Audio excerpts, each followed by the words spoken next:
रायगड महाराष्ट्रासह देश विदेशातील ताज्या बातम्या पाहण्यासाठी मॅक्स इंडिया लाईव्ह चॅनलला सबस्क्राईब करा आणि बेल आयकॉन दाबायला विसरू नका. काय म्हणणं रत्नपूर हे नाव ज्यावेळेस शिवसेना प्रमुख माननीय बाळासाहेब ठाकरे यांनी 8 मे 1988ला मराठवाडा सांस्कृतिक मंडळावर ह्या शहराचं नाव संभाजीनगर ठेवलं होतं.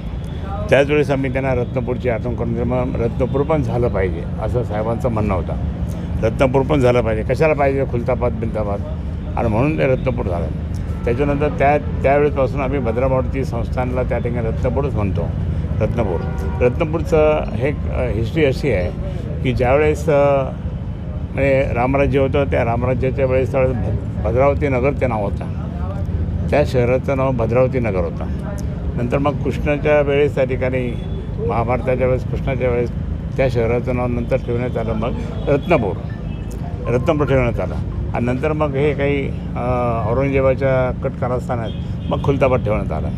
आणि म्हणून ह्या सगळ्याच्या बाबतीत म्हटलं तर आम्ही ते रत्नपूर हे जुनं पौराणिक नाव आहे आणि ते म्हणून हे नाव ते झालं पाहिजे असं आमची सगळ्यांची मागणी आहे. खरे साहेब, इम्तियाज जलील असं म्हटले की रत्नपूरची मागणी करणाऱ्यांनी आता स्वतःच्या बापाचं नाव सुद्धा बदललं. नाही, माझ्या बापाचं नाव भाऊसाहेब खरे आहे, ते आहेच, ते काय बदलत नाही आम्ही कधी, ते आहेच. ते बिचारे शिवैक्य झालेले आहे, त्यामुळे प्रश्नच येत नाही आता.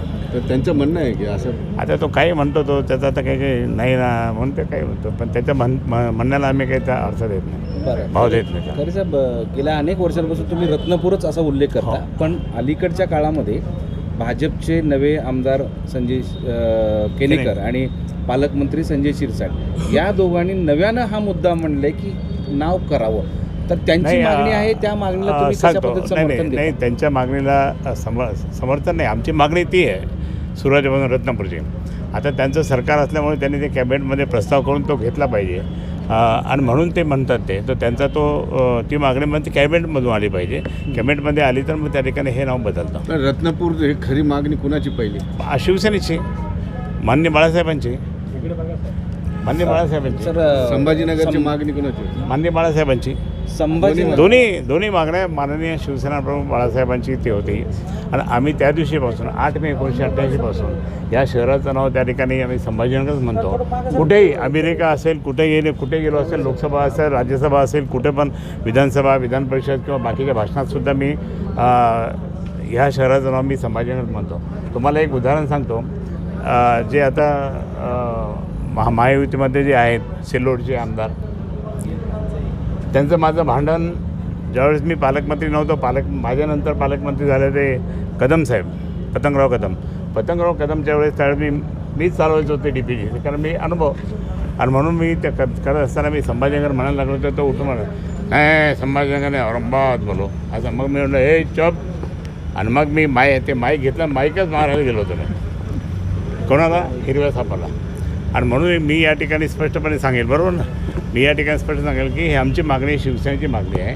त्यामुळे ही मागणी सर्व जनतेची आहे, आता हिंदू बांधवांची पण आहे, ती झाली पाहिजे असं आमचं म्हणणं आहे. साहेब, 35 वर्ष लागले संभाजीनगरचं स्वप्न पूर्ण व्हायला, नामकरण व्हायला. त्याचं कारणच आहे ना, खुलताबादचं रत्नपूर होण्यासाठी नाही ते आता काय करायला हवं असं नाही, तुम्हाला ताबडतोब होऊन जाईल ते त्यात काही नाही. या सरकारमध्ये म्हणजे नवीन नावं ठेवण्याची आता खूप जरा घाई चालली, तर त्यात होऊन जाईल आपलं काम. क्रेडिट कुणाचं? क्रेडिट शिवसेना प्रमुख माननीय बाळासाहेब ठाकरेंचं क्रेडिट आहे. म्हणजे तुम्हाला तुमचा या सरकारवर विश्वास आहे की खुलताबादचं नाव रत्नपूर करणार? नाही, आता त्यांचेच लोक म्हणतात ना, मग आम्ही त्यांना सांगू आता करून घ्या ना, करावं लागेल त्यांना. संभाजी महाराजांचं भव्य दिव्य त्या ठिकाणी स्मारक सुद्धा व्हावं, हे सुद्धा मागणी खूप वर्षापासून सर्व संभाजी म्हणजे शिवप्रेमींची आहे. ही मागणी पण आहे, शिवप्रेमींचीच आहे. ओके.